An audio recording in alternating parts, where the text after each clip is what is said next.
Firefighters, no match for flames this ferocious and this intense. That curtain of fire igniting palm trees here on the Bolivian-Brazilian border, fueled by wind, the flames leaping across the dry brush. It's shocking how fast we've seen this fire march. It's moved about 200 yards in the past 5 minutes alone, fueled by this wind. We're going to try to get moving a little bit faster to get out of its way. Keep going. Geronimo, a rancher here, tells me a tanker dropped water on the fire nearby, but it's no use. He says it's all going to be gone. He said there's nothing else to do. We're just going to wait for the fire to pass. As a cloud of smoke rears up behind his farm, we offer him a ride out, but he insists on staying, certain his cattle will come back. We escape, just as Geronimo's farm and the road are enveloped in impenetrable fire and smoke. Wow, that entire farm where we were just minutes ago seems to be gone.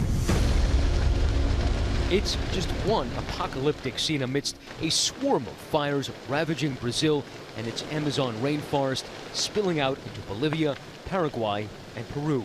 It's the scale of these fires that's absolutely huge. An unprecedented burn of a massive magnitude. We could be losing, in certain areas, as much as 3 soccer fields of jungle every single minute. The collection of tens of thousands of blazes engulfing an area 2/3 the size of the continental United States, fires burning from the equivalent of Detroit to Los Angeles. The rainforest's verdant trees, lush landscapes, a biosphere teeming with life, the so-called lungs of the earth, much of it now choked in flames. We are talking about an estimated 10% of the world's global biodiversity.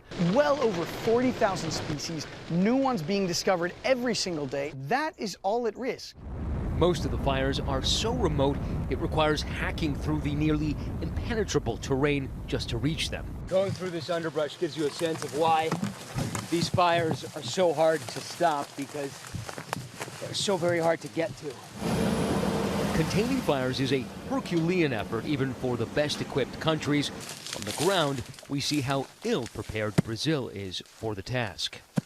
A squad of just 30 firefighters are tasked with covering an area twice the size of New Jersey. The tools they have are pretty rudimentary. You can see they have these, they look like floor mats in cars, and they're using sticks to slap down the fire. Sometimes the men just kicking at the fire. There are no fire trucks, no hoses, no radios. They're actually calling out to each other right now. That's how they're communicating in the bush, because there is no cell phone reception right here. And through that veil of flames, this villager appears. He says his name is Jefferson. He tells us he was the one who first reported the fire, even started fighting the fires himself. He's showing us how he was putting out fires. He said the fire burned the shirt right off his back, the ground scorching his feet. And you got to feel this stick. It is burning hot right now that he was holding. Also, he's got no shoes. His burned off his, the flip-flops are completely melted. But he stayed, as did those weary firefighters. The U.S. government and other countries pledging assistance. An American supertanker, the world's largest firefighting airplane, flew from Colorado Springs to Bolivia to help contain the fires there. At first, Brazilian President Jair Bolsonaro accused, without evidence, Brazilian NGOs of starting the fires. Bolsonaro's seeming lack of urgency around the fires igniting protests in Rio de Janeiro.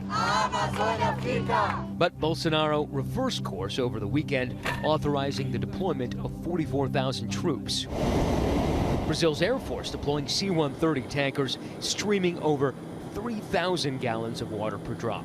The ultimate question is whether or not Brazilian internal politics will win out over the well-being of the Amazon, an area that cleans our air, purifies our water, gives us water in many instances, and on top of that, holds many of the key and important solutions to tomorrow's problems. It is believed that many of the fires were started by farmers trying to clear land. Environmentalists say Bolsonaro's seeming support for the development of the Amazon over environmental practices may have emboldened farmers to burn land. We've seen a dramatic increase in deforestation in the Amazon recently, and it is driven by humans. And this is happening in part due to demand for food and other resources from the forest, and exacerbated by the decline in the enforcement of laws. The area of smoke from these fires is so large it is visible from space. NASA releasing these images, a carbon monoxide plume hovering over the Amazon. It's a double whammy from a climate perspective. We're losing forests, which are some of the best technology we have right now to slow climate change. Trees suck carbon out of the atmosphere. At the same time as the forests burn, we're releasing huge stores of carbon into the atmosphere.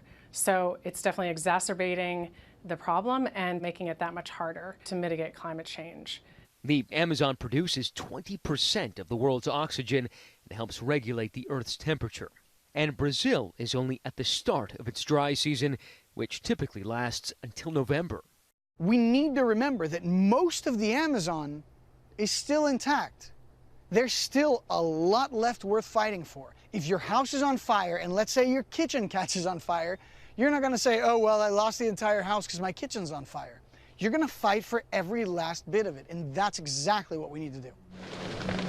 We wait agonizing minutes for the flames and smoke to subside, then head back in to check on Geronimo. This was lush jungle. It is now completely charred, and we're going back here to see if that farmer named Geronimo is okay. Geronimo, señor. It's right over there. He says this part of the land was spared, Sin eso no muere, no muere. largely because he had cleared that brush. And then, incredibly, Geronimo's cows came home, just as he said they would. For Nightline, I'm Matt Gutman, along the Brazilian-Bolivian border.